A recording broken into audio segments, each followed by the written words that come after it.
अरहंत सिद्ध सुर उपाध्याय साधु सर्व अर्थ के प्रकाशी मांगलिक उपकारी है। तीन को स्वरूप जानी रागते भई जो भक्ति काय को न माए स्तुति को उच्चारी है। धन्य धन्य तुम्ही से काज सब आज भयो कर चोरी बारंबार वंदना हमारी है। मंगल कल्याण सुख ऐसो हम चाहते ओ मेरी ऐसी दशा जैसी तुम धारी है। ओ मेरी ऐसी दशा जैसी तुम धारी है।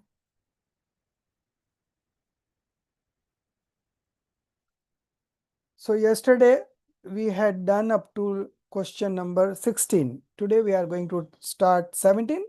So far in the discussion, Todermalji had tried to persuade a person who is biased towards Prathman Yog, then Charnan Yog, and now Dravyan Yog. So Prathman Yog and Charnan Yog has been done, and now Todermalji will try to have a discussion with a person who is a biased follower of Dravyan Yoga to persuade him to study the scriptures of Karnan Yoga. Okay. So, lot of arguments, counter arguments. It's a kind of, debate kind of things happening between the, of course, Todermalji himself has raised this question and answered it, but it's a very nice discussion and very subtle one also. So let's continue with that. Question number 17. Darshit you read.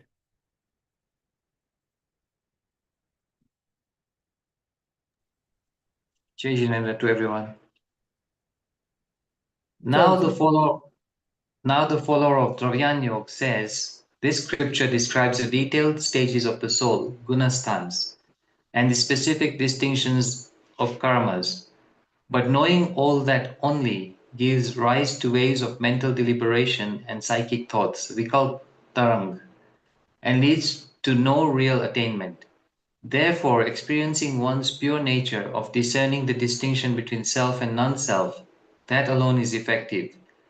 Alternatively, one should study only those spiritual scriptures that focus on such teachings. Answer: O subtle thinking intellect, what you have said is indeed true, but examine your own current state. If your consciousness, upyog, truly remains constantly absorbed in self-experience, Swarupana Bhav, and discernment of self and non-self, Bhed Vignan, then why indulge in any other psychic thinking?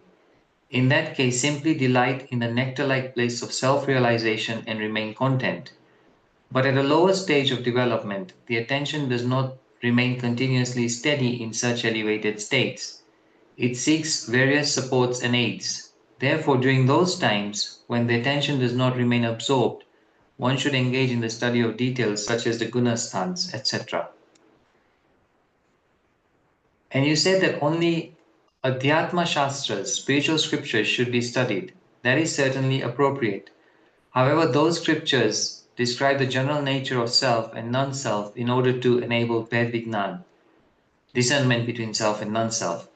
But without specific knowledge, general understanding does not become clear. Therefore, it is only by thoroughly knowing the specific distinctions of jiv and karma that clear discernment between self and non-self arises. For gaining that specific knowledge, the study of this scripture is essential because compared to general scriptures, those that provide specific knowledge are undoubtedly more powerful.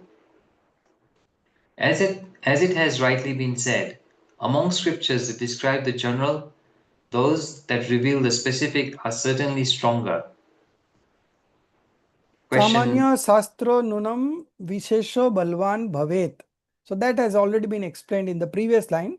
that among scriptures that describes the general, those that reveal the specific are centrally stronger. So Samanya and Vishes. So Vishes is always powerful than Samanya, because Samanya there is a general description and in Vishes there is a specific description. So the more specific you become about the object, the more clarity you have about its knowledge. So now in this question, very good question in fact, because we are more, all the seekers in our community, they are more inclined towards Dravyan Yoga. Okay.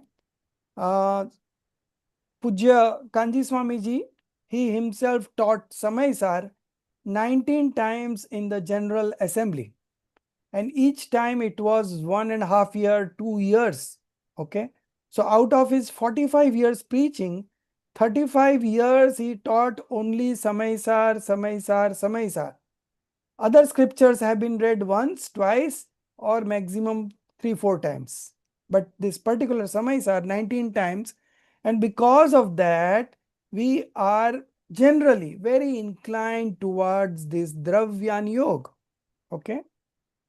But during Todarmalji's time, there was no such more inclination towards Dravyan Yoga. So Todarmalji has tried to persuade all the three expositions like Pratman Yoga, Charnan Yoga and Dravyan Yoga to study this Karnan Yoga, because at that point of time, Karnan Yoga was a bit hard to understand, so people generally avoid it. Okay. So in that context, Todarmalji has written this question and answer format to just make an awareness that this Karnan Yoga is also a scripture which has come from Tirthankar's sermon. So you cannot simply avoid it. You also have to study that. Okay, that was the purpose. So now the biased follower of Dravyan Yoga says this scripture means Karnan Yoga, describes the detailed stages of the soul, the spiritual stages of development, okay, and the specific distinctions of karmas, okay, karmo ke bhed prabhed. But knowing all that only gives rise to waves of mental deliberation and conceptual thoughts, vikalp taranga, okay, and leads to no real attainment. Therefore, experiencing one's pure nature or discerning the distinction between self and non-self, that alone is effective. Alternatively, one should study only those spiritual scriptures that focus on such teachings. So this is absolutely correct, right? But what here Todamalji want to highlight is he answers by saying that person as Sukshamabhas Buddhi, or subtle thinking intellect. So actually he is not subtle thinking intellect. Okay. If he would have been subtle thinking intellect, he would not have avoided Karnan Yoga. Okay. But he is not subtle thinking intellect, but he is pretending himself to be a subtle thinking intellect. That is the problem. So the meaning here is not correct. Oh, subtle thinking intellect. Oh, non-subtle thinking intellect. That should be there. So you can add non-word. So that will give the true meaning. Okay. Or non-subtle thinking intellect. Okay. Alternatively, we can say gross thinking intellect. Okay. Actually, he is a gross thinking intellect. The one who follows Dravyan Yoga, they are all gross thinking intellect. And one who follows Karnan Yoga, they are the true subtle thinking intellect. Okay. What you have said is indeed true, but examine your own current state. Now, this is something serious that Todarmalji wants to highlight. If your consciousness truly remains constantly absorbed in self experience, okay, self realization, and discernment of self versus non self, that is Bhed Vigyan, then why indulge in any other conceptual thinking? If that is your state, basically this is the state of a monk. Okay, and if that is your state, then you did not indulge in any other conceptual thinking. In that case, simply delight in the nectar. Nectar is amrit. Okay, amrit like bliss, the eternal bliss of self realization, and remain content. You need not do anything else, because all these studies only is going, we are doing for that purpose only. Okay, ultimately we want to get immersed in ourselves. There is no other objective. Okay, no fame, no power, no money, nothing doing. Only we want to immerse in ourselves, because that is the time you derive happiness. Okay, and that is what is your purpose. But at a lower stage of development. Okay, so Todarmalji is now saying, you see your current state, but examine your current state. You are at a lower stage of development. The attention or the active consciousness does not remain continuously steady in such elevated states. The monks can do that, okay, but not the householder who is in the fourth stage and fifth stage. It seeks various supports and aids. Therefore, during those times when the attention does not remain absorbed, one should engage in the study of details such as gunasthans, etc., and other specifics. And you said that only Adhyatam scriptures, spiritual scriptures should be studied. That is certainly appropriate. However, those scriptures describe the general nature of self and non-self. In order to enable Bhed Vigyan, discernment between self and non-self, but without specific knowledge, general understanding does not become clear. Okay. So, in order to practice this discernment or discriminative knowledge, you need to have very clear, specific knowledge. Okay. Then only your Bhed Vigyan becomes sharp. Therefore, it is only by thoroughly knowing the specific distinctions of Jeev, okay, divisions and subdivisions, and karma, their division and subdivision, that clear discernment between self and non-self arises. For gaining that specific knowledge, the study of this scripture is essential.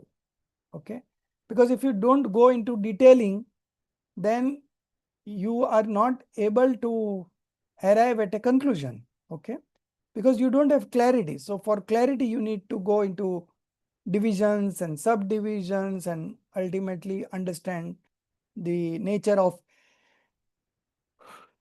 each substance. Because compared to general scriptures, those that provide specific knowledge, okay, those scriptures that provide specific knowledge are undoubtedly more powerful.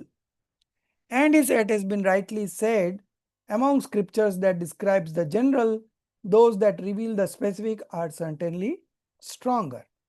It's like you are studying in class 9, and for a particular subject and a particular topic, you are referring class 11 and 12 books. Obviously, your knowledge is going to increase, because in class 9 textbook, the knowledge is given at that level. But if you study those textbooks of class 11 and 12, obviously your knowledge will increase. Okay, and that's how the tops. They go for reference studies and they have more clarity on the subject, so they are able to express in a very short and right manner, and that's where their efforts are less and results are more. Okay, so it is always good to go into more specific details so as to have a clear cut understanding of the general part of substance. So this was question number 7. Now that similar discussion on that person continues. instead of Dravyanyog, here it is written in spiritual scriptures. Spiritual scriptures means Dravyanyog scriptures. Okay. So this is question number 18. And Subha, you read.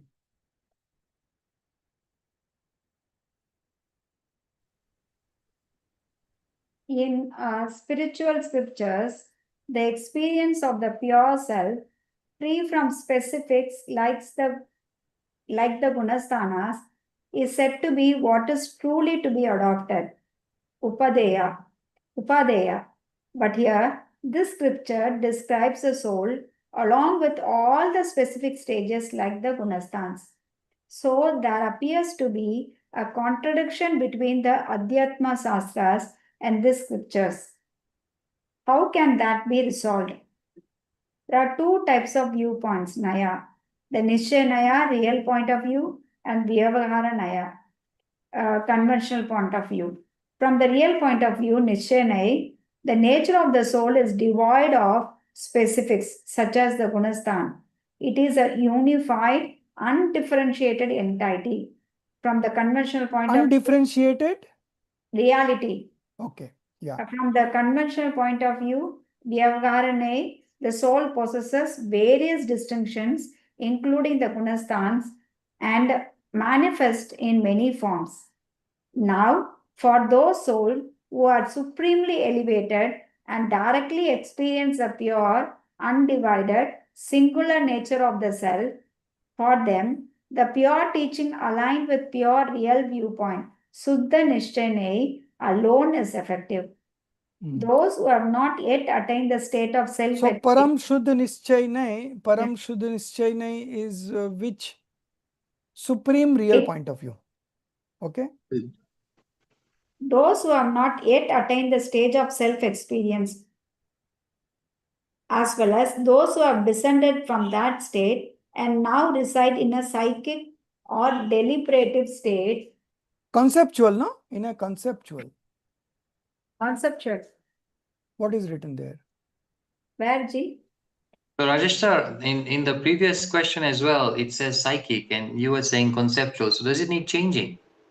Acha, so psychic. Okay.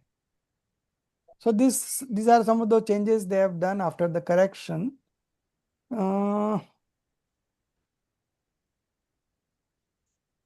Okay, psychic is also good. Okay. Psychic or deliberative state are not yet in the state of supreme purity. For such unrefined souls, the conventional viewpoint is meaningful and purposeful. This very idea is expressed in Samayasar, verse 12 of the Gathas on the Adhyatma Shastra. Listen, your current mental state is not of self-experience. And if despite this, you do not engage in discerning the distinctions of Gunasthan and other categories through conceptual understanding, then you will fail from both ends. And remain Fall. You will fall. You will fall from both ends and remain engaged in inauspicious states of consciousness. In such a case, it will only lead to your own harm. And listen further. Merely at the general level, even text resembling scripture, such as Vedanta, describe the soul as pure. But without knowing the specifics, how can one discern what is true and what is false in such teachings? Therefore, by knowing the specific distinctions, such as the gunasthans, one gains understanding of the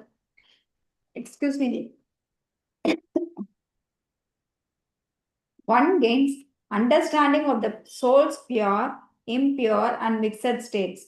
With that discernment, one can make the right judgment and accept what is true. And listen further, the defining attribute of the soul is knowledge. Through knowing specifics, the quality of self begin to manifest clearly, and one's own belief becomes firmly established, such as just as Samyaktva, upon the attainment of Kevala Jnana, omniscience, reaches its supreme depth, so too one must strive to understand these specifics. So you see, in particular this question, Todermalji tries to resolve the conflict that has arisen, that the spiritual scriptures like Sem6 are all, which highlights the experience of the pure self, and the Karnan Yoga, there is a contradiction. What kind of contradiction? But here these scriptures describe the soul along with all specific stages like Gunasthan, and there they they are mostly focusing on the experience of the pure self, free from specifics like this Gunasthan. Okay, so two different exposition having two different style of presentation. Okay, so obviously there has to be some contradiction, but how can that be resolved? So Todermalji says here that there are two types of viewpoint, real and conventional. From the real point of view, the nature of the soul is devoid of specifics such as the gunasthans. It is a unified, undifferentiated reality. Okay, so this is from the real point of view. From the conventional point of view, the soul possesses various distinctions, divisions, subdivision, including the gunasthans, and manifest in many forms. Okay. Now, for those souls who are supremely elevated, they are at a higher stages and directly experience the pure, undivided, singular nature of the self. For them, the pure teaching aligned with Shuddha Nischay Nahi. So there they wants to say number 8, Param Shuddha Nischay Nahi, that is supreme real point of view, alone is effective. Okay. Those who have not yet attained that state, those who have not elevated to that higher state, for them, the conventional statement also holds good. It is for them, it is meaningful and purposeful because they have not reached that stage. For that, in Samaisar verse number 12, Acharya Amritchandra Dev gives an example of gold. That the gold, when it comes out of the mines, it is along with dust. Okay. Then subsequently that gold is heated up. Okay, to a certain level of heat. Okay, and that with that heating, all the impurities goes away and the gold becomes pure, 24 karat. Okay, so for those who have reached that stage, for them the 16 karat stage, 15 karat stage, 17 karat stage is irrelevant. But those who have not reached that stage, for them, heating at the 15th stage, 15 karat, 16 karat, 17 karat is still very useful, purposeful. Okay. So those who have not reached that elevated state, for them, okay, those who have not yet attained the state of self-experience, as well as those who have descended from that state and now reside in a psychic or deliberative state, savikalp dasha, are not yet in the state of supreme purity. For such unrefined souls, the conventional point of view is meaningful and purposeful. So both the point of view have a purpose. Okay, depends on which stage you are supposed to adapt. Okay, now this is entirely your responsibility. What stage you are the better judge, and accordingly you have to adapt. Okay, and in terms of exposition also, you have to adapt which exposition you need to study right now, again depending on your life stages. Okay, so these are all very customized kind of things. There cannot be any clear cut one kind of preachings. So the preachings continuously gets evolved, and it it also changes according to person. So you have to see your strength, your weakness, your present condition, and accordingly you have to adapt what is best for you. Okay, so these are all something our own responsibility. Nobody can know what stage you are. Okay, and so it is our own responsibility. So this concept was explained in verse number 12 of Sem6. Okay. Now he further explains, listen, your current mental state is not one of self-experience. Swarup Anubhav Dasha. You are not now indulging in self-realization. And if despite this, you do not engage in discerning the distinctions of gunasthans and other categories through conceptual understanding. Through conceptual understanding means through psychic understanding, then you will fall from both ends. So there are only three kinds of disposition: pure disposition, auspicious disposition, and inauspicious disposition. Okay. So the endeavor of every seeker is to be in the pure disposition. But if you are not able to stay over there, then what is the next option? So then you have two options. Either you stay in the auspicious state or in inauspicious state. If you leave the auspicious state and you have not reached the pure state, then by default you will end up in the inauspicious state. And when you get into inauspicious state, you will bind such karmas that you will end up in hell. Okay. So in that situation, remaining in auspicious is also advisable. Okay. So, so a person who has not achieved that higher stage, if he leaves this study of gunasthans and other categories, then he will fall from both ends. Ito bhrasht, tato bhrasht. Okay, falling from here also and there also, and remain engaged in inauspicious state.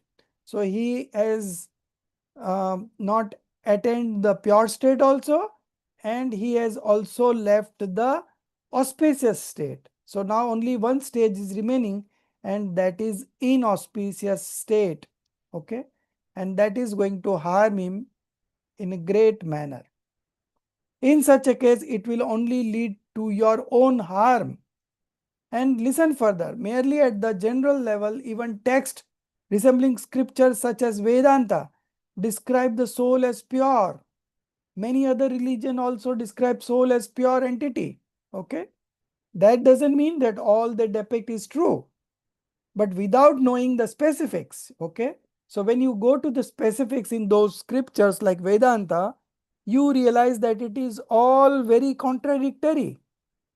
Their statements are all very contradictory, and they are not able to prove the nature of reality. Okay, so so anything and everything who is just discussing about pure stage of soul doesn't mean that it is all correct. You have to know the specifics, and without knowing specific, how can one discern what is true and what is false in such teachings? Okay, therefore, without detailed knowledge, this is, I think, not in your, this line is particularly not there. Therefore, without detailed knowledge, it is not possible to determine the correctness or incorrectness of such views. Therefore, by knowing the specific distinctions such as the gunasthan, one gains understanding of the soul's pure, impure, and mixed states. I think this is also not there. Let me see. Sometimes what happens, yeah, it is there. It is there. Yes, it is there. With that discernment, one can make the right judgment and accept what is true. And listen further. Could you repeat the one that's not there? Maybe I can edit in. Uh, If it's necessary. therefore, without detailed knowledge, it is not possible to determine the correctness or incorrectness of such views. G, it is there, G, in the above paragraph, last line. But without knowing specifics, so how can one discern what is true and what is false in such teachings? So that also I have, but in addition to that, this line is also there. I think we can skip that line. Yeah. So some of the changes they do, so we can skip this line, Darshit ji. It is not required. It's Okay. there in the. So I'll read from the screen only so that there is no further difference in that. Okay. And okay, let's see how it goes. Therefore, so this was done. Okay. Now and listen further. The defining attribute of the soul is knowledge. Okay. The soul is recognized by the characteristics of knowledge. Okay. Through knowing specifics, the qualities of the self begin to manifest clearly, and one's own belief becomes firmly established. Just as Samyaktva, upon the attainment of Keval Gyan, omniscience, reaches its supreme depth, Param Avgahadar, so too one must strive to understand these specifics. So the underlying message is that specifics are always better than the general. Okay. So you cannot deny to go into specifics, because specifics are not for specifics itself. Specifics are there to understand the general in a better manner. Okay. So it complements our study of the general. Okay. So we should not avoid such studies. Okay. And it's going to harm our own knowledge. Okay. So specifics are always better.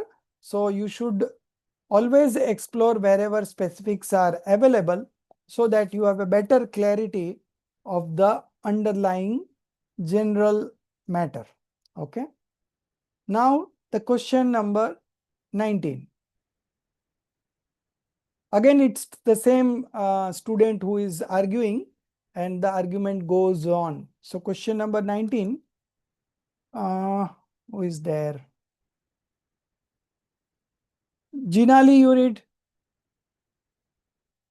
Yes, sir. What you have said is indeed true. However, even after gaining specific knowledge through Karnani Yoga, Dravyalingi monks, those who outwardly appear ascetic but lack true inner experience, remain in the cycle of rebirth without real spiritual faith, Adhyatma Shraddha. On the other hand, beings like subhumans, Tiryansh, who follow spiritual insight, Adhyatma, even with little knowledge, can attain right belief, Samyak, through genuine faith. It is said that the monk named Sivabhuti attained liberation merely by affirming Su, Sus, Tusmas binna. Susmas Bhinna. This self is distinct from the non self, just like the grains of like sesame are distinct from husk. Therefore, according to our understanding, such detailed conceptualization is not essential. We will focus solely on the practice of self realization. A- Answer.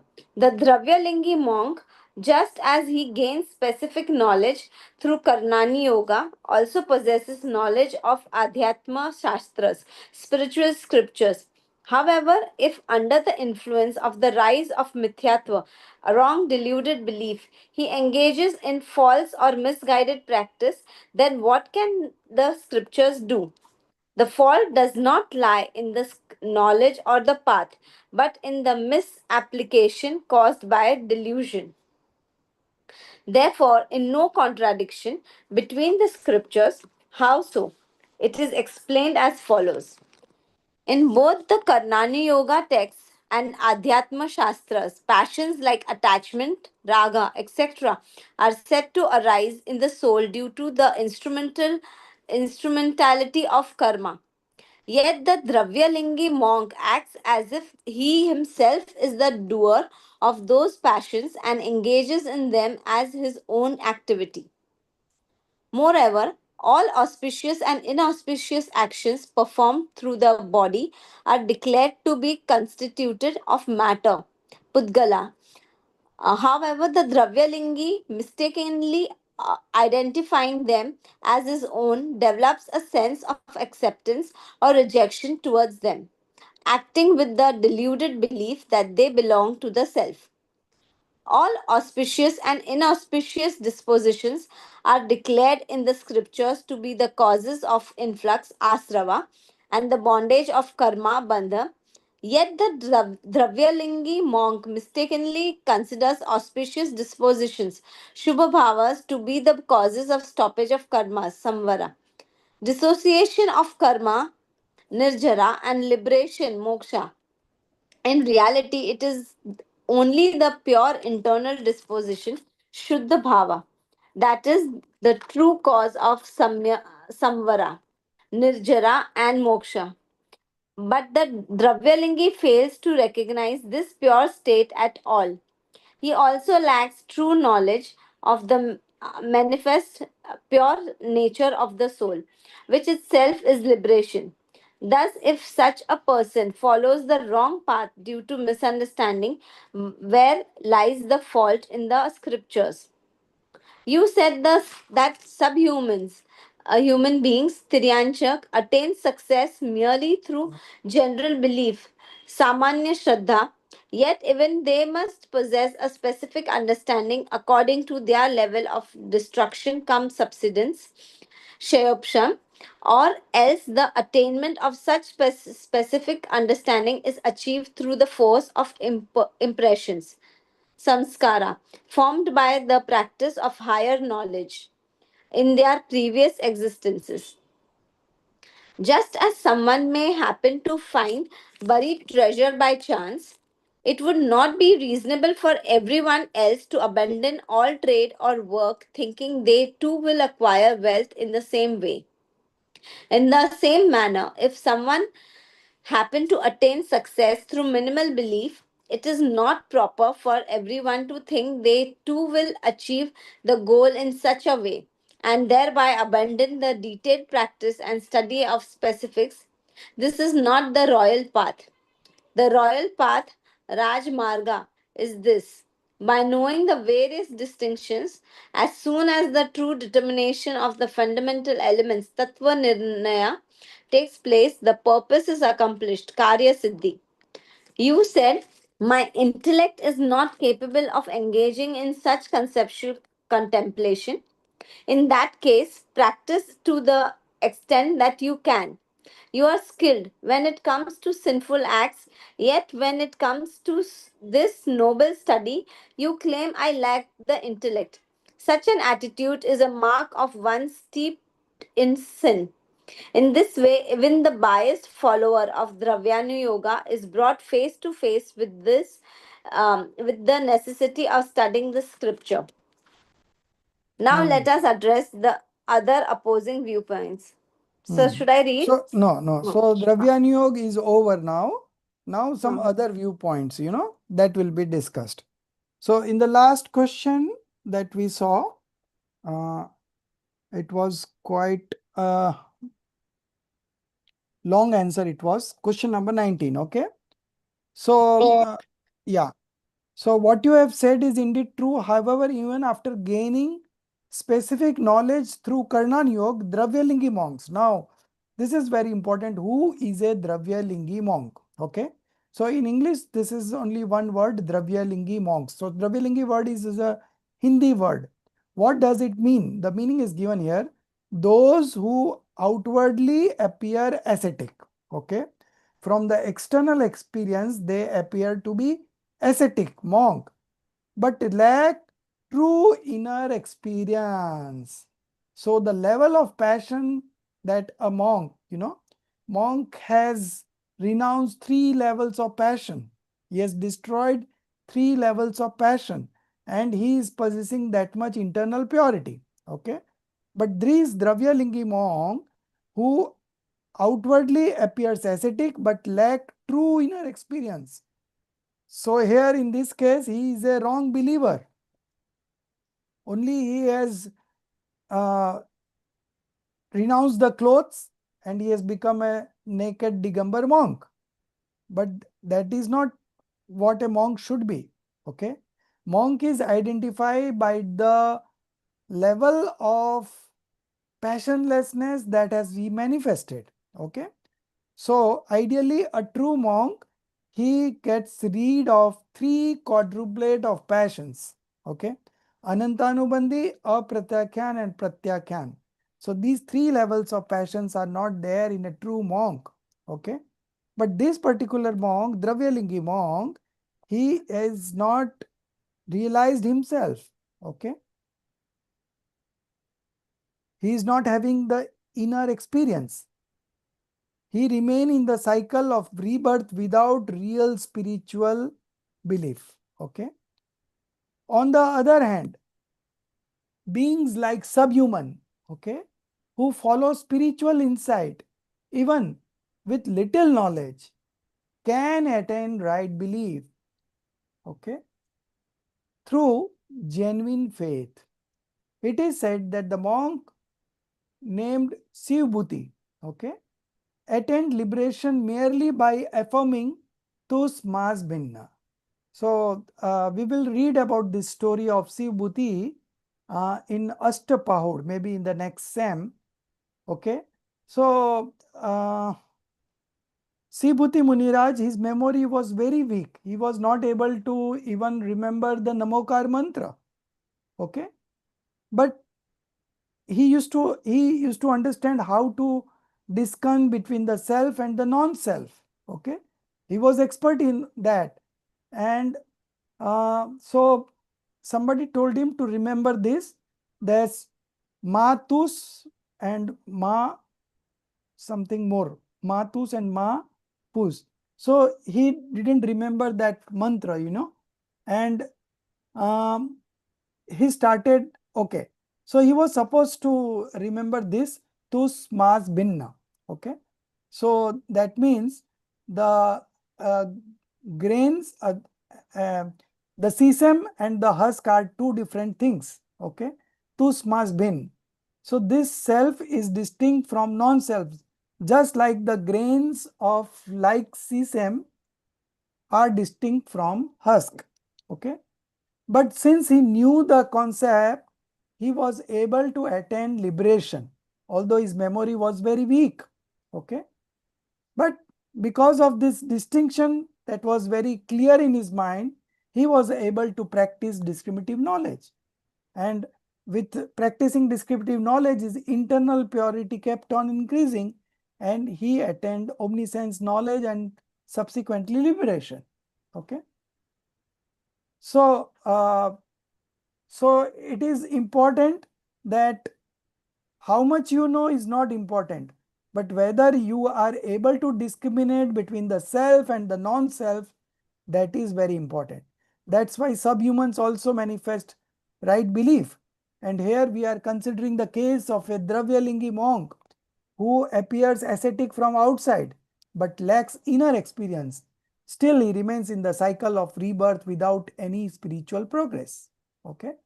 Therefore, according to our understanding, such detailed conceptualization is not essential. We will focus solely on the practice of self-realization. Now here ends the question. The question was so big. Now the answer starts. So that means he is giving counter arguments that By studying Dravyan Yoga, our liberation will happen. Why go into these all details? Okay.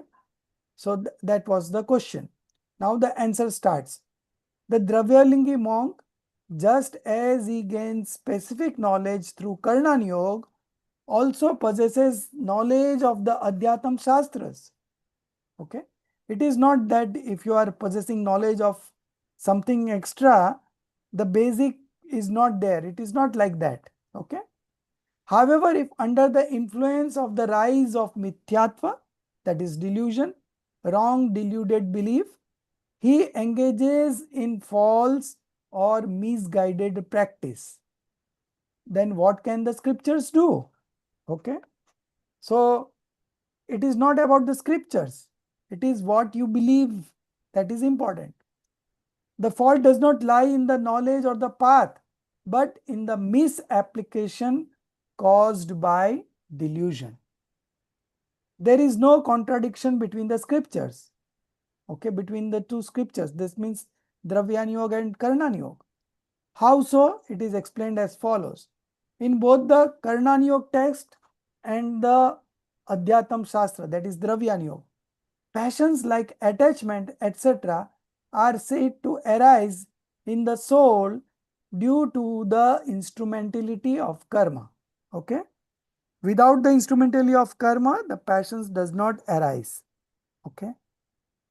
Yet, the Dravyalingi monk acts as if he himself is the doer of those passions. Okay? So, he has oneness, mindness, doership and enjoyership with passions and engages in them as his own activity. So, this is the mistake of the Dravyalingi monk. He has to discriminate between the two. On the contrary, he is considering his body as his own. Okay. Passions as his own. So, here he is doing mistakes. Moreover, all auspicious and inauspicious actions performed through the body are declared to be constituted of matter, Pudgal Dravya. However, the Dravyalingi mistakenly identifying them as his own develops a sense of acceptance or rejection towards them, acting with the deluded belief that they belong to the self. Take it further, Darshit ji. Yes.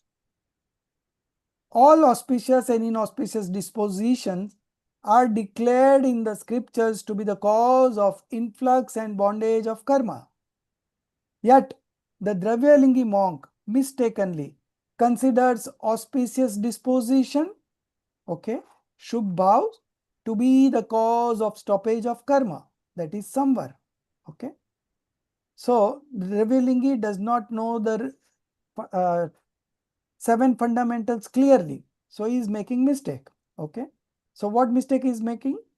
Auspicious disposition is again an influx, but he is considering it to be a cause of stoppage.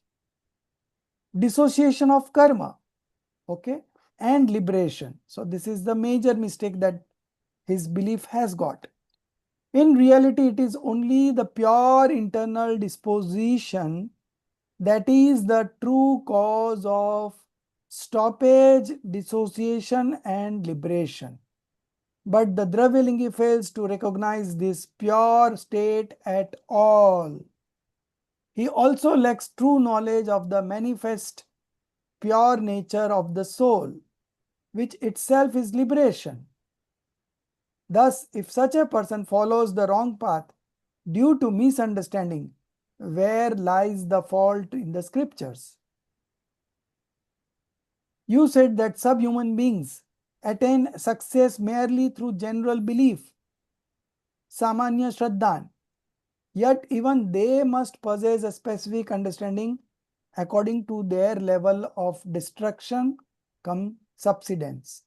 Or else the attainment of such specific understanding is achieved through the force of impressions, past impressions, sanskar, formed by the practice of higher knowledge in their previous existence. So in the present birth, they may not possess such knowledge, but in previous birth, they had acquired this knowledge and those impressions have carried forward. So now they are able to know it in that way. Okay. Just as someone may happen to find buried treasure by chance, it would not be reasonable for everyone else to abandon all trade or work, thinking they too will acquire wealth in the same way. Okay. So some human beings or some souls attain right belief. Just we discussed the case of subhuman state. Okay. So that doesn't mean that everyone should avoid reading the scriptures of Karna Yoga. Okay. Depends on case to case. In the same manner, if someone happened to attain success through minimal belief, it is not proper for everyone to think that they too will achieve the goal in such a way and thereby abandon the detailed practice and study of specific. This is not the royal path. Okay. The royal path is this: by knowing the various distinctions, as soon as the true determination of the fundamental elements takes place, the purpose is accomplished. Okay. So when you have more clarity on the 7 fundamental elements, it becomes easy for you to practice discriminative knowledge. Okay. And by practicing discriminative knowledge, by considering what is worth adopting, what is worth renouncing, and what is worth knowing, all this if you apply, then automatically you will be able to practice discriminative knowledge and you will be able to realize yourself. You said, my intellect is not capable of engaging in such conceptual contemplation. In that case, practice to the extent that you can. Over a period of time, you will learn it.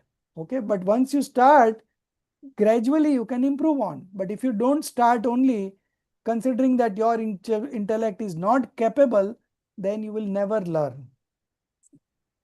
So you are skilled when it comes to sinful acts. There you don't say that I will not be able to do. Yet when it comes to this noble study, you claim I lack the intellect. Such an attitude is a mark of one steeped in sin. Okay. So he is a sinner. In this way, even the biased follower of Dravyan Yoga is brought face to face with the necessity of studying these scriptures. Now let us address other opposing viewpoints. So we have covered so far Pratman Yoga, Charnan Yoga and Dravyan Yoga. And we are negating all this and emphasizing that you should read Karnan Yoga also. Okay. So now Todramalji is addressing other opposing viewpoints. What are these? One by one. Question number 20. I am reading only because we have very little time left and we want to go as far as we can. Okay.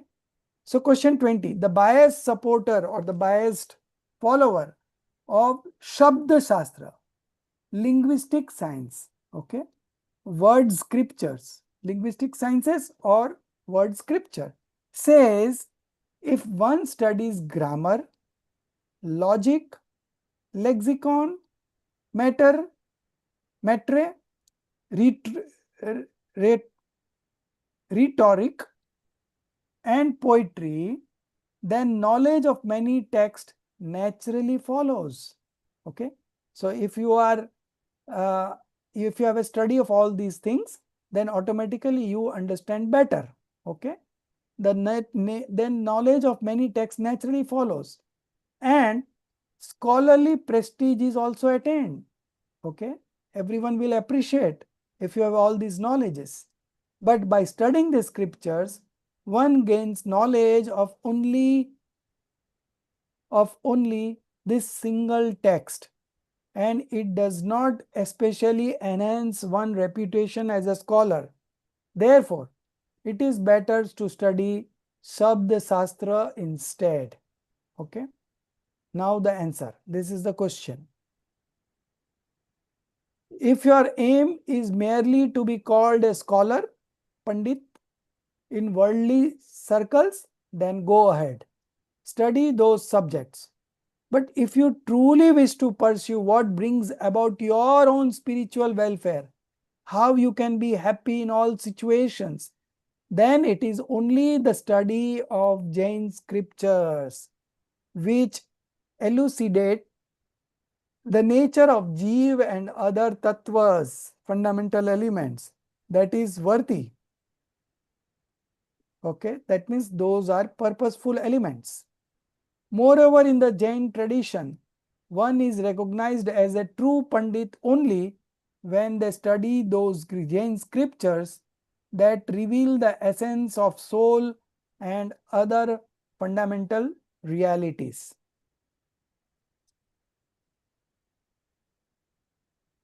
Now the next question, 21. He says, I study grammar and similar disciplines in order to gain deeper understanding of Jain scriptures.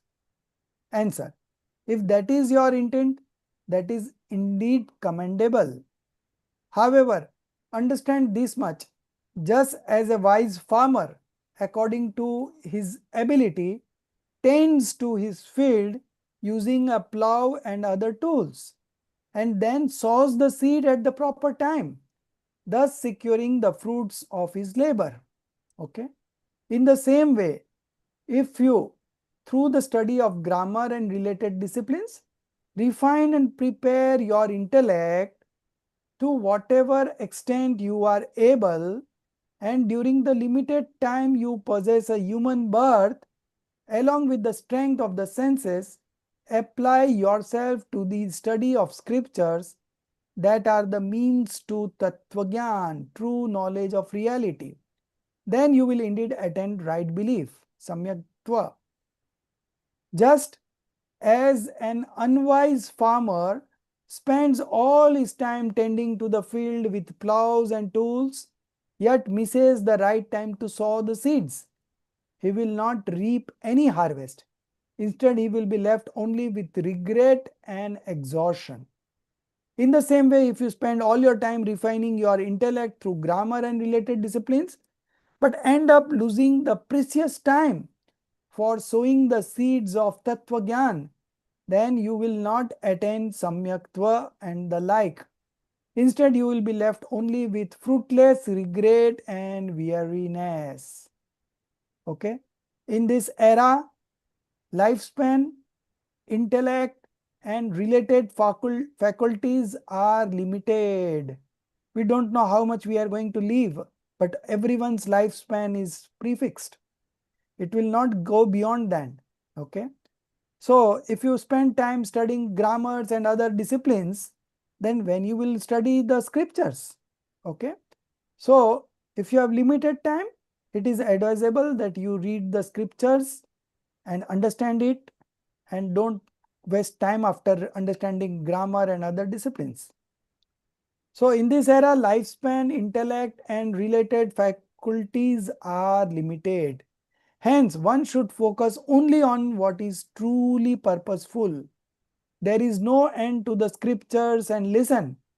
Some beings, even without knowledge of grammar and such disciplines, have become knowers of the fundamental truths simply through scriptural teachings composed in common language and through hearing and learning from proper instructions. On the other hand, many beings spend their entire life immersed solely in grammar and related study, yet never attain true knowledge of reality. This too is clearly observed. So the idea is that we have to use our time very judiciously. If we lose our time in unimportant things, then our important things will not be attended to. Okay. And listen further. The study of grammar and related discipline does not generate merit, punya. Okay. Because those scriptures are not the religious scriptures. Okay. However, if one studies them with a spiritual intent, then a slight amount of merit may arise. But through the study of these religious scriptures, that impart the fundamental truth. Exceedingly great merit is generated. Exceedingly great merit. Those merits are of that quality that when that merit, the fruition is given, then that merit converts into the purity. Okay. It is called in Hindi Garbhit Shuddhata Wala Shubh Bhav. Although it is an auspicious, it's an auspicious sentiment, but that auspicious sentiment, when it will uh, get destroyed, it will bring up purity. Okay, so these are the special kind of merits. Okay.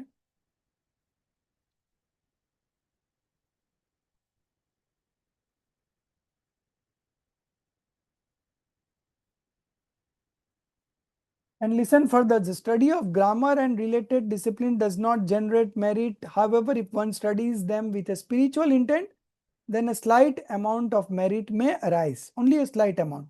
But through the study of these scriptures that impart the fundamental truths, exceedingly great merit is generated. Therefore, what is truly beneficial is to study such truth revealing scriptures. In this way, even the supporter of Shabda Shastra has been brought face to face with the value of this scripture. Okay. So, we have limited time. So, the first thing that we should do is understand the 7 fundamentals very clearly. Yesterday evening, I got a call that one of our students' spouse, he is suffering from cancer and now it has spread up. So she was crying, like, what could be done? So we never know when our end will come. So instead of indulging in other studies which are not going to bring our welfare, we should study these religious scriptures, and by studying these religious scriptures, not only our knowledge will increase, at the same time, great merit will also be generated, which will bring us such associations that are conducive for spiritual upliftment. Okay. So we are going to have best of both worlds. In the present situation also, we will be happy by practicing the descriptive knowledge and applying what we have learned as a principle. And in future also, because of these auspicious merits, special kind of, future also will be very bright because it will bring those associations which are conducive to our spiritual upliftment. So when you spend time after reading the scriptures, you are gaining from both sides. Okay. So this is all about question number 21. Now 22. How much big is that one?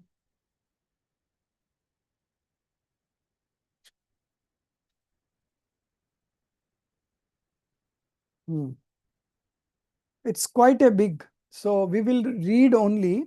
Okay. And the explanation we will be doing, or I think we can do it for 2 minutes here and there. Okay.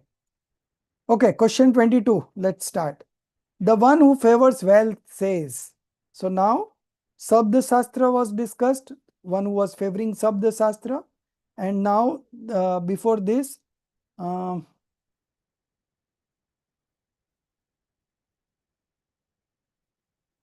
okay, this was Sabda Shastra only that we were discussing.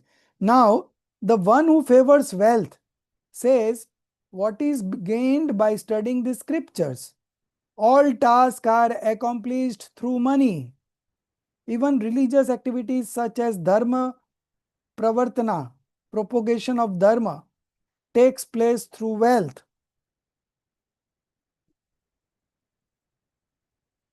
Scholars themselves gather around the wealthy.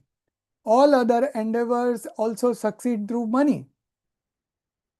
Therefore, one should strive to accumulate wealth. That means the question is like that, uh, instead of studying religious scripture, you go after acquiring wealth, and with wealth you can use it to propagate the dharma. So he was of that opinion. Okay, so Todarmalji answers beginning with, "O sinner," he considers that person who leaves religious scriptural study and goes for earning wealth. He is a great sinner. O sinner, you yourself do not create wealth. It arises due to your fortune, past auspicious karmas. And what is fortune? The merit that arises from the pursuit of righteousness, dharma sadhana, is what is truly called fortune. Okay. If wealth is destined to be obtained, how could it not come through the study of the scriptures? And if it is not destined, how could it possibly arise through neglect of study? Okay. The gain or loss of wealth is dependent on one's karmic fruition, the past karmas that we have bound. Then why become lax in the study of the scriptures? This is the question. Okay. And listen further. Wealth is perishable, fraught with fear, often born of sin, and becomes the cause of downfall into hellish realms and the like. The wealth that is gained through the study of scripture, this wealth of knowledge, is imperishable, free from fear, inherently righteous, and the very cause of heavenly realms and liberation. Okay. So it is never advisable to forego the religious studies and go after acquiring wealth. Okay. On the contrary, Srimad Rajchandra ji has mentioned in one of his letters to the seekers that if you have enough for this life, okay, then you stop doing business and get into religious studies, because this is something that we are going to carry forward in the next birth. Okay, all the wealth is perishable. The moment your inauspicious karma will come into rise, all this wealth will go away. Okay, but whatever time you spent in understanding the scriptures, that is going to remain with you and you are going to carry forward in the next birth. So it makes sense to study the scriptures. Okay. Therefore, noble souls forsake material wealth and devote themselves entirely to scriptural study. But you, O sinner, abandon scriptural study and glorify the pursuit of money. Truly, you are one bound to endless cycle of rebirth. You said that even dharmic acts like prabhavna, propagation of the righteousness, are accomplished through wealth. True, but such acts are often accompanied by sinful activity, and therefore the purest form of dharma, free from all fault and sin, is the practice of scriptural study, which is supreme. If this were not so, then why would householder who are able to engage in acts like prabhavna while remaining in worldly life renounce it all and embracing ascetic life, immerse themselves solely in the study of scriptures? Okay, so we have the classic example of three Tirthankars, Kuntunath, Santinath, Kuntunath, and Arnath. These three Tirthankars, they were all Tirthankars also, they were Chakravartis also, and they were Kamdevs also. In spite of that, they left everything and went for their spiritual pursuit. Okay. So this only goes on to prove that all these wealth and all are not worth indulging in. Through the study of scriptures, there arises an enhanced manifestation of spiritual influence and purity. You said that scholars gather around the wealthy. That may be so, but only when the scholars are greedy and the wealthy lack discernment. Even celestial beings like Indra render service to those devoted to scriptural study. Shastra Bhyas. In this very world too, great and noble individuals are seen humbly serving such seekers of knowledge. Therefore, do not regard the wealthy as greater than those engaged in scriptural study. You said that all tasks are accomplished through wealth, but that is not so. Wealth may indeed bring about certain worldly enjoyments and activities, but such gains often result in consequences that lead to long lasting suffering in hellish realms, etc. On the other hand, the fruits of scriptural study are that of an entirely different nature. It enables the accomplishment of such deeds that bring forth a continuous stream of joy, both in this world and in the world beyond. Therefore, abandon the obsessive preoccupation with accumulating wealth and devote yourself to the study of scripture.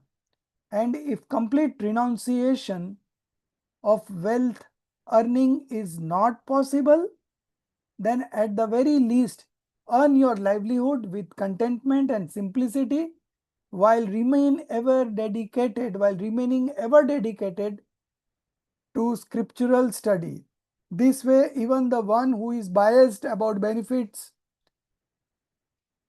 This way, even the one who is biased about benefits of hearing wealth has been brought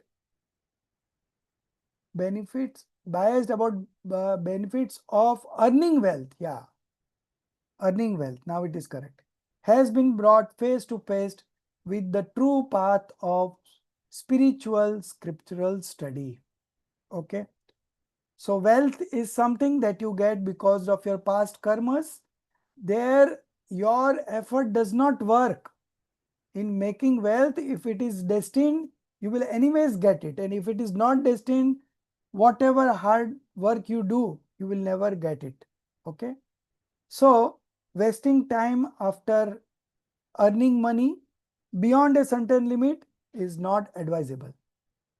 You earn as much as you will require in this birth, and rest of the time you spent in the scriptural study. And while doing this scriptural study, you are happy in the present moment also.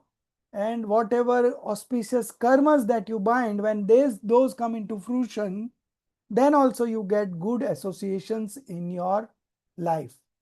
So never neglect scriptural study against any other activity of the worldly existence, whether it is earning wealth or nothing. First priority should be this. There are a lot of examples in Pratman Yoga where people never cared for earn the money, still they got great amount of money. Okay. So it always makes sense to get into scriptural study than instead spending the whole day after earning money. And you will get only up to the extent of your merits. You are not going to get beyond what your merit karmas are there. So putting efforts in that direction is futile. And putting efforts here in the scriptural study is 100% going to be fruitful. We are going to get great result by this scriptural study. So in this way, we have done so far 22 questions. Next week, we will begin from 23.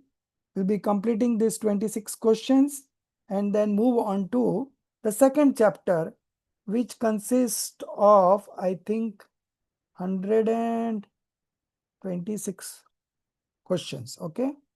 So that is all terminology that we are going to use in karma theories. So it is an introduction to all this terminology, and that is also very interesting. That will begin in the next week. Okay. So if you have any questions coming to your mind for today, you can ask. We still have 2 minutes to go.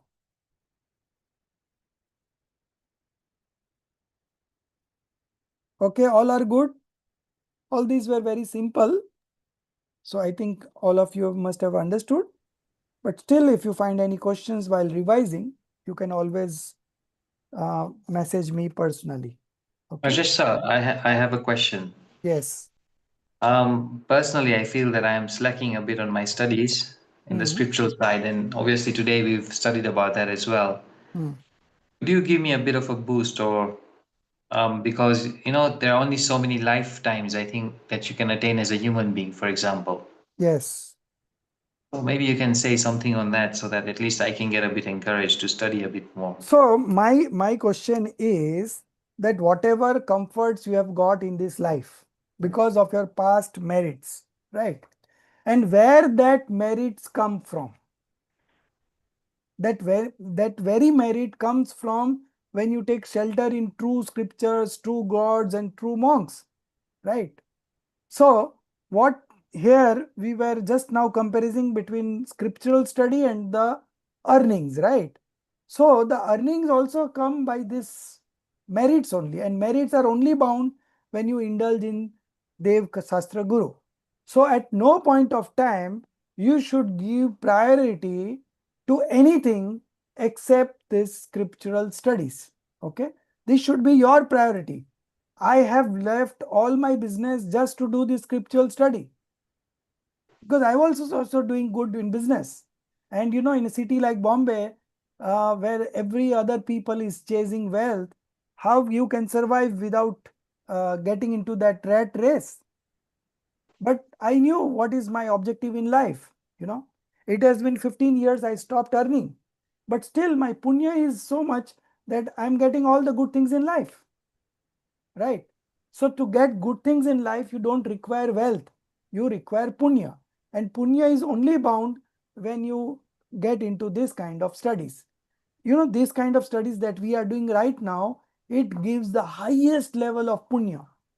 Ambani is also have got a rise of punya karma, but that punya karma is of that nature that he is not able to spend time of reading scriptures. He has got no access to this kind of understandings, right? But when you study the scriptural study and the kind of auspicious karma that you bind, the special kind of auspicious karma, this leads to such an association which is conducive to your spiritual upliftment in the next birth. So it's always a win-win situation when you get deep into this kind of spiritual study. So when I was doing business, because I was doing business for my survival, I didn't inherit enough wealth that I could afford to, not work and retire. Okay. Although when I was not into religion, I was not into any kind of this kind of ideas also. But when I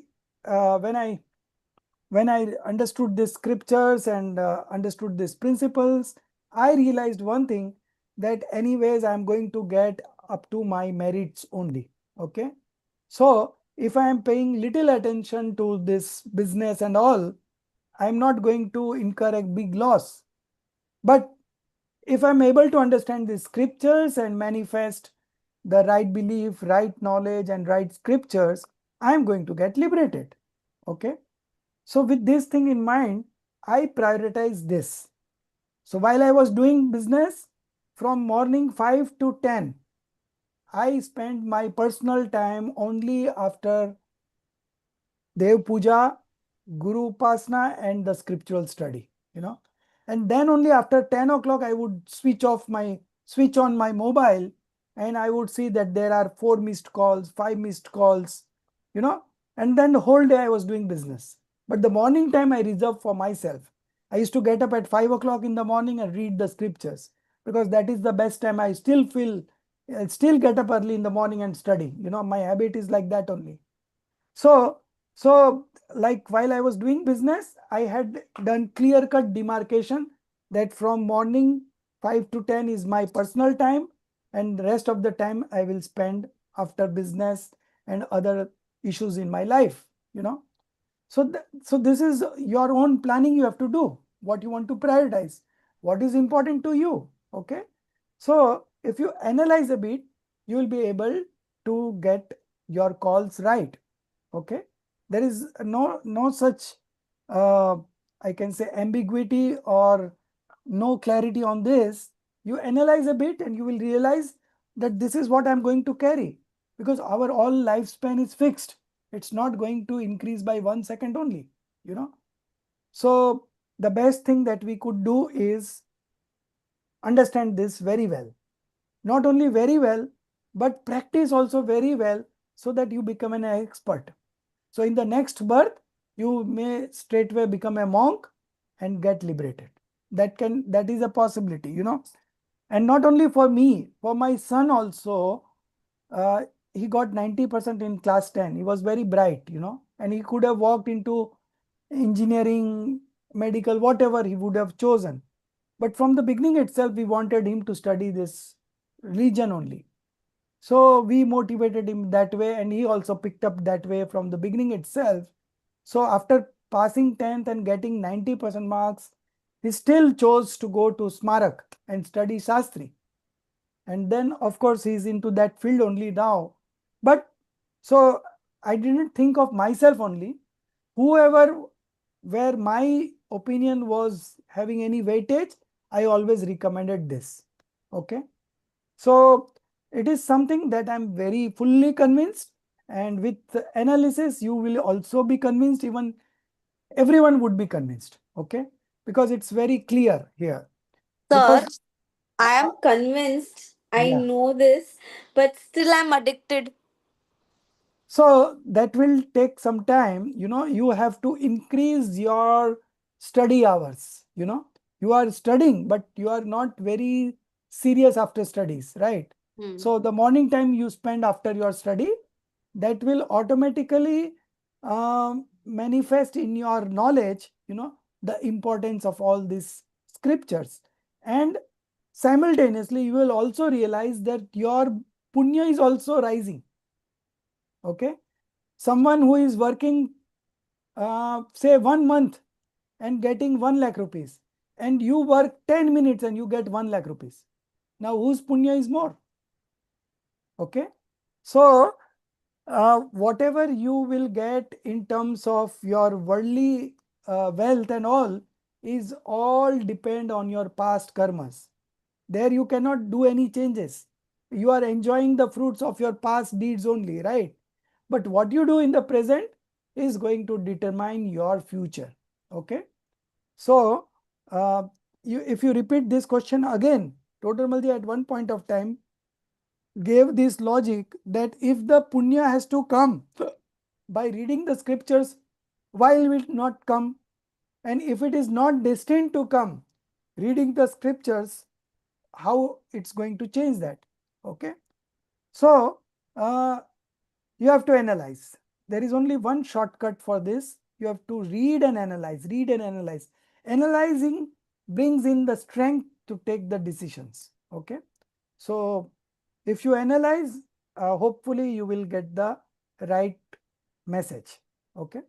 So you have to analyze a bit, and then automatically everything. I feel that I didn't get this course to study. I studied on my own. There were no teachers to teach us. But still I pursued it because I had a deep interest. But in your case, you are so fortunate to have this kind of course. Somebody is teaching you every week, you are connecting.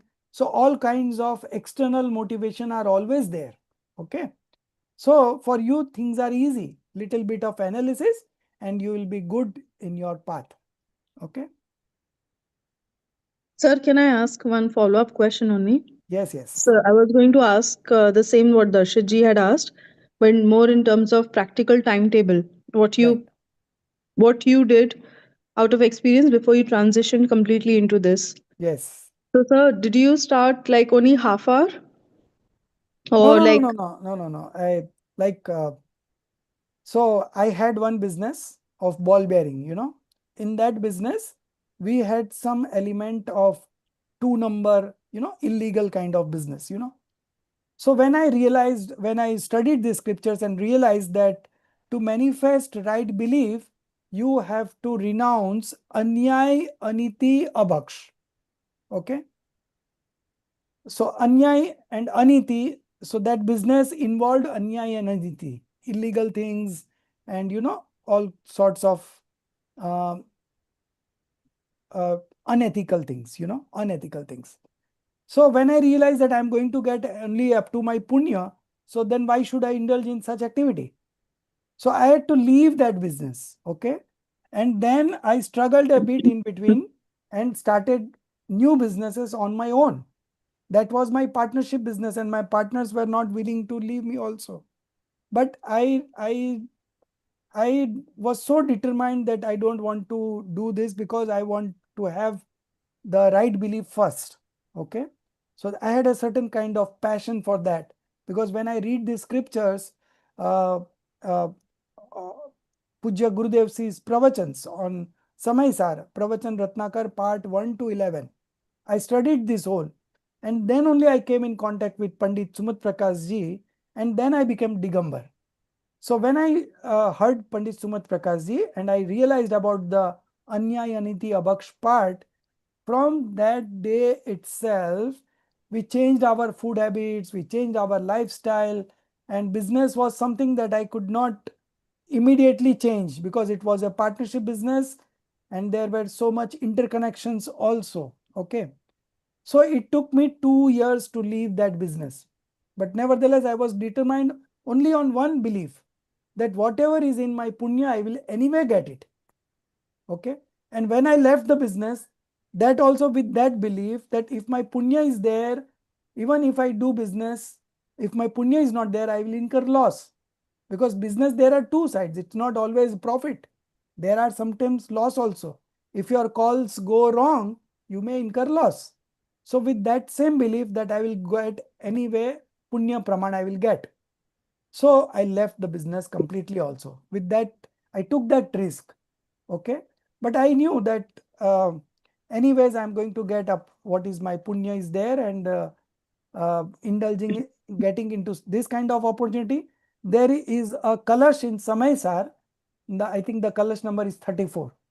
In there, Acharya Amrit Chandra says that you take retirement and study the scriptures for 6 months, and I am guaranteeing you that you will realize yourself.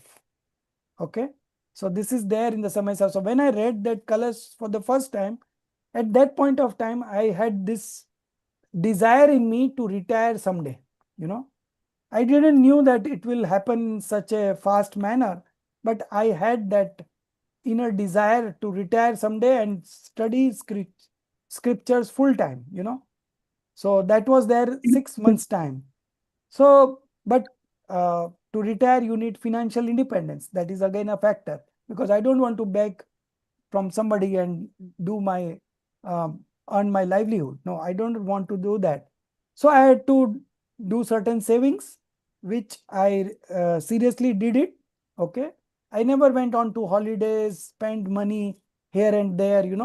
I had a very, very minimalistic life. What Sir, is I was going to ask that only because now it's like you next came is to my okay. you came to my place, you saw my home. So it's a the kind of middle class family.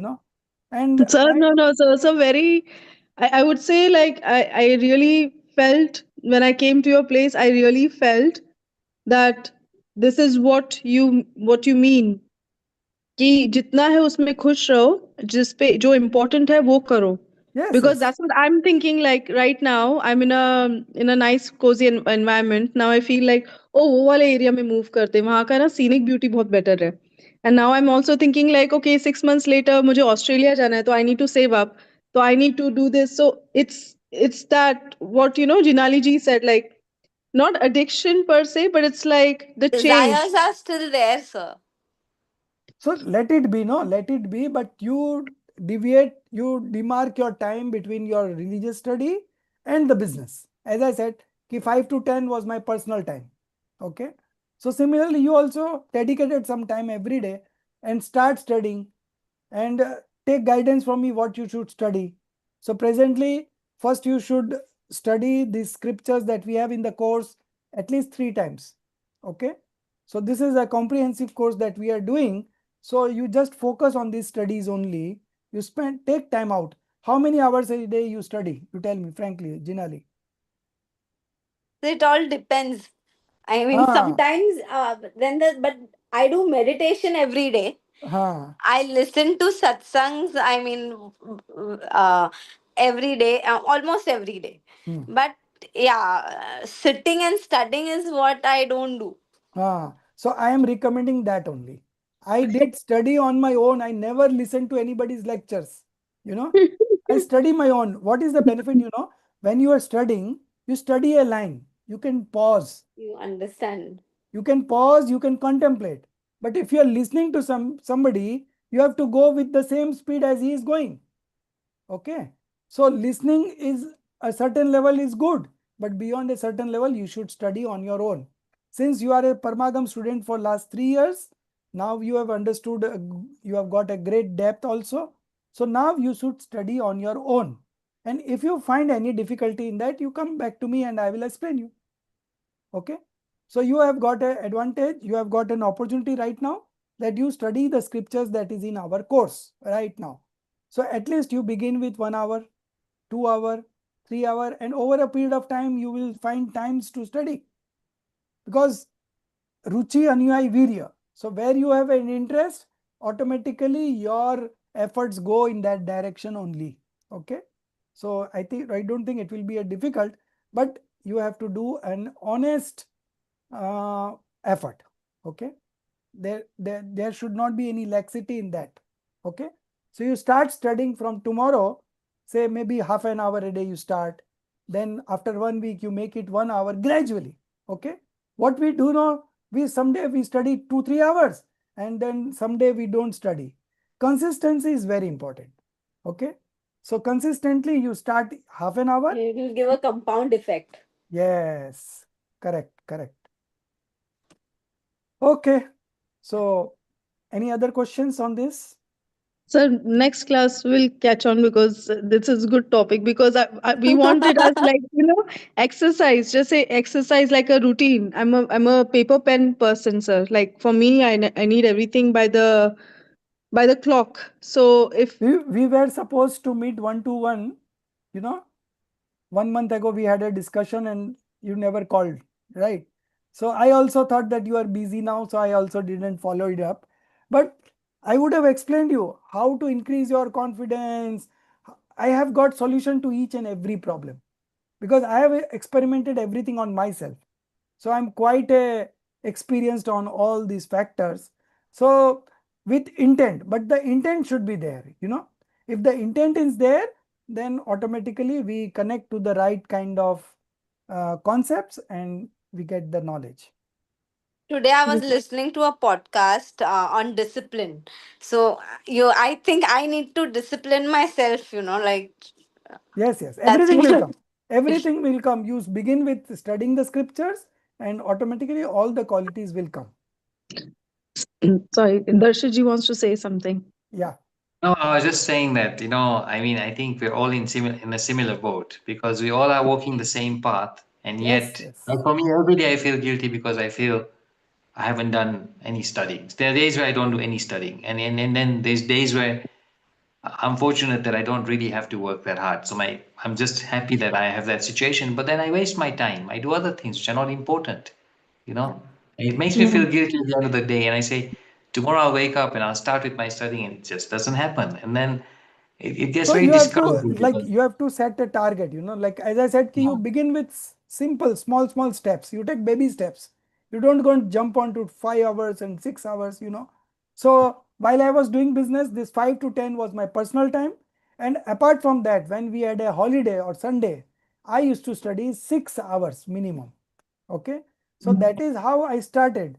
and then automatically my punya also went, and I was in a position to leave the business completely. So you should have a partner also who is like that, so that it's very difficult otherwise. See, if you put in the right efforts, everything will come. Will fall in place. Yeah, it will all complement your objectives, It's like that. So never worry about all those things, because ultimately it's your punya that is working around the clock, So if your punya is great, anyway, whatever you desire, that is going to happen.